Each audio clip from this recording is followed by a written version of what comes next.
Jack Cato manages a 600-acre farm here in the Imperial Valley. Passing through the rows of alfalfa one morning, he spots water pooling at the edge of a field. An underground hose has sprung a leak. Sometimes the trucks will run over the tapes and damage them. Let's see, there it is. Believe it or not, this leak is actually a sign of water efficiency. That's because it's a leak in a water-saving drip irrigation system. Subterranean hoses deliver water right to the roots of Cato's alfalfa. He says switching to drip brought his water use down, way down. Almost half the water usage. Not quite, but almost. Even when it leaks, this drip system still conserves much more water than the alternative, flood irrigation, which basically drenches the farm. That big canal you saw over here, it's got gates. You open the gate up and it goes into another smaller ditch. Open the floodgates bordering each field and water gushes out to saturate the soil. A lot of water can get lost below the roots and through runoff, but most alfalfa farmers out here still rely on flood irrigation, and Cato understands why. When you've had a successful method of farming and then you come along and you got another method and it's not 100% proven, then why take the gamble? Alfalfa is grown as feed for animals, mainly dairy cows.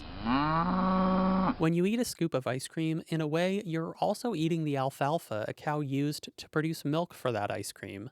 No crop in the state uses more water than alfalfa, making it a regular target of criticism in drought-stricken California. Khalid Bali is an irrigation advisor who helps farmers in the Imperial Valley become more water-wise. He says the drought has been making farmers re-examine how they water their crops. So I don't think that we have the luxury of before that we have unlimited amount of water that can be used for agriculture. Bali is seeing a lot of new interest in drip because it can cut down on water use and boost crop growth. He says drip irrigation systems have the same kind of appeal as hybrid cars. Like with hybrid cars, you get more mileage from a gallon, from a gallon of fuel. With the drip irrigation system, is the same thing.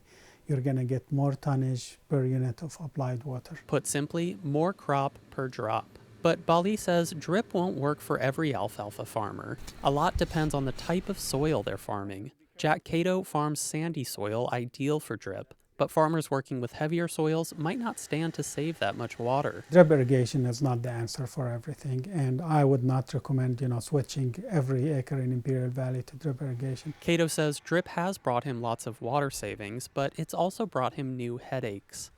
It was expensive to install. Even after 6 years, Cato says the drip system hasn't yet paid for itself. And he says for him, the learning curve was steep. In early years with the drip system, he started seeing something no farmer wants to see: dead plants. Up to a year ago, when I saw the die-off in the fields, I didn't think it was something I wanted to continue with. Another problem: gophers. Flooding a field drowns any critters who might be living underground. But let's see if we can find a tunnel. But with drip irrigation, gophers have plenty of room to dig tunnels and chew up expensive pipes. But that's a gopher hole. And there's probably a gopher in there taking a nap. Cato says he's been able to keep gophers from doing too much damage by laying out traps. But gophers present just one of the many reasons why farmers might choose to not bother with drip at all. Whatever farmer starts doing this, he needs to take baby steps and learn how to take care of this. It's not something you learn overnight or in a book. You have to study your fields daily. Cato still uses flood irrigation on some parts of his farm. Those fields use a lot more water, but at least with them, he never has to worry about finding a leak. David Wagner, KPBS News.